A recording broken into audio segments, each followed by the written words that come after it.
videoni ko'rganingizdek, Premiere Beta'da yangi funksiya haqida, yangi masking tool haqida ketgan. Demak, ketdik. Premiere Beta'da tekshirib ko'ramiz. Men Premiere Beta'ni allaqachon o'rnatib qo'yganman. Mana ko'rib turibsiz.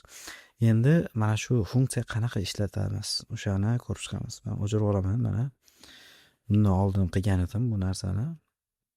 Xo'p, o'zimizni layerimizni tanlab olamiz va bu yoqdan Object Mask Tool bor. O'sha qo'shilgan mana bu.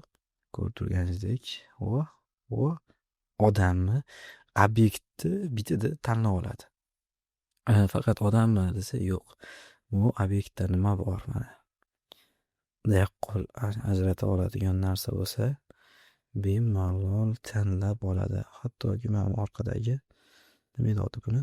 Stollarni va stollarni ham bemalol tanlab oladi. Xo'p, keling buni ishlatishni ko'rib chiqamiz. Demak, odamni tanlab oldim va o'zi ma'no qilib chizib oladi. Tracking qilish uchun chizib oladi va endi biz FX Controlga o'tamiz va FX Controlga o'tganimizda bizda Unassigned Masks degan yangi bo'lim ochilib qolgan va u yerda Mask, Object Mask bor ekan.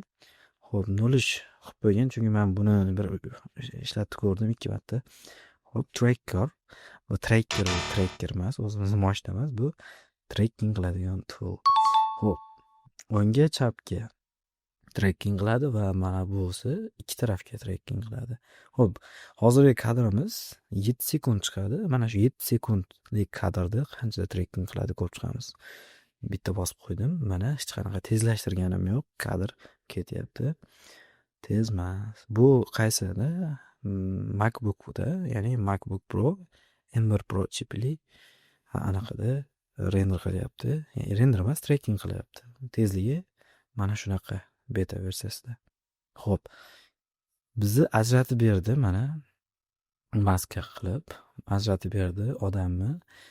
Endi biz buni qanday ishlatamiz? Ya'ni orqasiga obyektni qanday qo'yamiz desa, bu juda ham oson.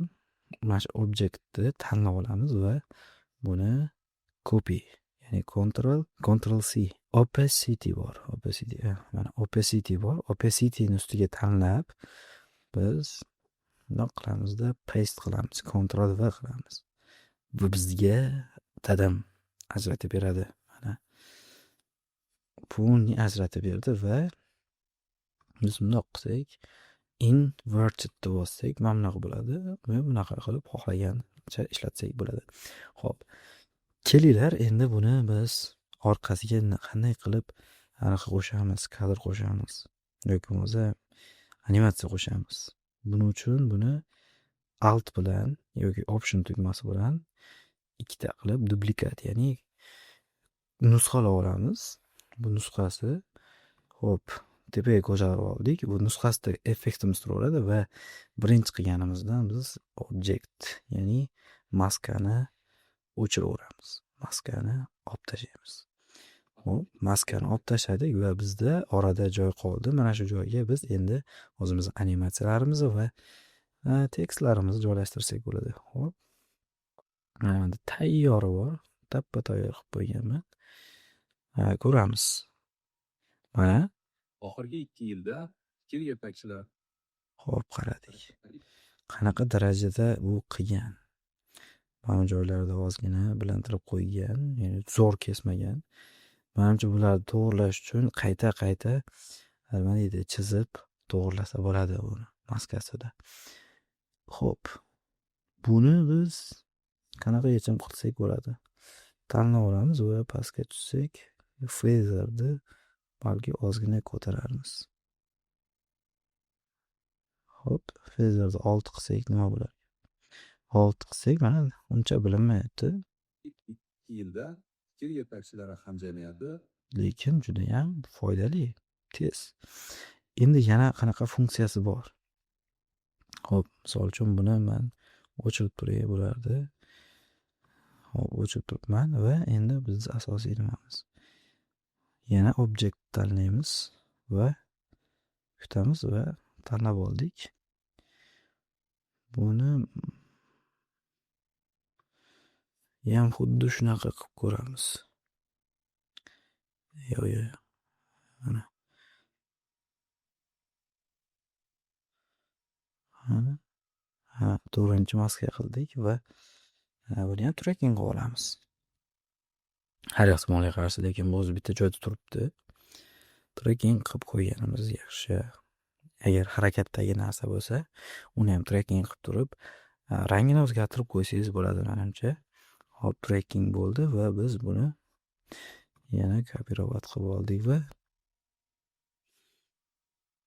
bu maskani copy qilamizda opacityga tashlaymiz.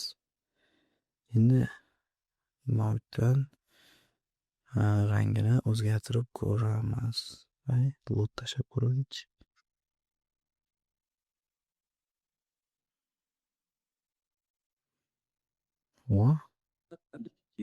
Mana ko'zni o'chirib turaylik mana.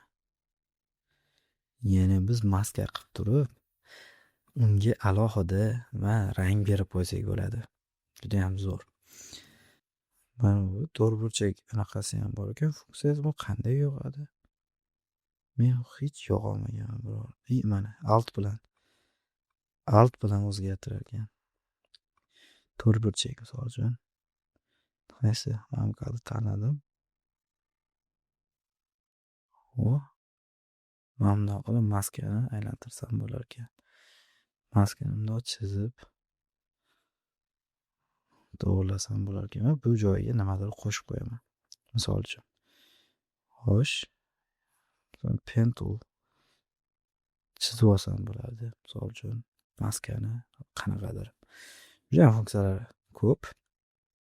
Buni ham tracking qilib qo'ysa bo'ladi. Tracking funksiyasi bor. Endi bular ortiqcha bo'lib ketdi. O'chirib tashlaymiz. Kerak emas hozir. Hop. Endi men sizlarga yana bitta narsa ko'rsatmoqchiman. O'zi bu narsa bor edi, lekin beta versiyasida juda ham zo'r chiqibdi. Oxirgi 2 yilda fikr yetakchilari hamjamiyati oddiy podkastdan suhbatlar Lazzaka Abhamov va men Ovozi qarang. Mikrofonda yozilgani nima deb o'ylaysiz? Kommentariyada yozib keting. Birinchi eshitganda nimada yozilganda bo'ladingiz. Agar mikrofonda yozilganda bo'lgan bo'lsangiz, qaysi mikrofon? Yo'q yozib ketinglar. Xo'p, buni endi haqiqiy, ya'ni to'g'rilanmasdan oldingi versiyasi. Oxirgi 2 yilda fikr yetakchilari hamjamiyati oddiy podkastdan suhbatlar Lazzaka Abhamov va men Va to'g'rilangandan keyingi. Oxirgi 2 yilda fikr yetakchilari hamjamiyati oddiy podkastdan suhbatlar Lazzaka Abhamov va men Ovozi qarang. Shunaqangi cho'tki qilib, zo'r qilib tozalagan. Enhance, ya'ni nima deydi? To'g'rilab qo'yganda, xullas sun'iy intellekt betada juda ham zo'r ishlabdi. Like bunisi uchun like. Agar sizga ham beta versiyada nimadir qiziq bo'lsa, kommentariyada yozib qoldiring. Bemalol kirib ko'rib, nima deydi? O'rganib sizlarga ham o'rgatishga, bu narsani yetkazishga harakat qilaman. Keyingi videolarda ko'rishguncha sog' salomat bo'linglar. Aytgancha videoga like bosib qo'yinglar va kommentariyaga nimadirlar yozib ketinglar, aktiv ko'tarilsin. Kimdirlarga yetib borsin. Sog' bo'linglar, salomat bo'linglar.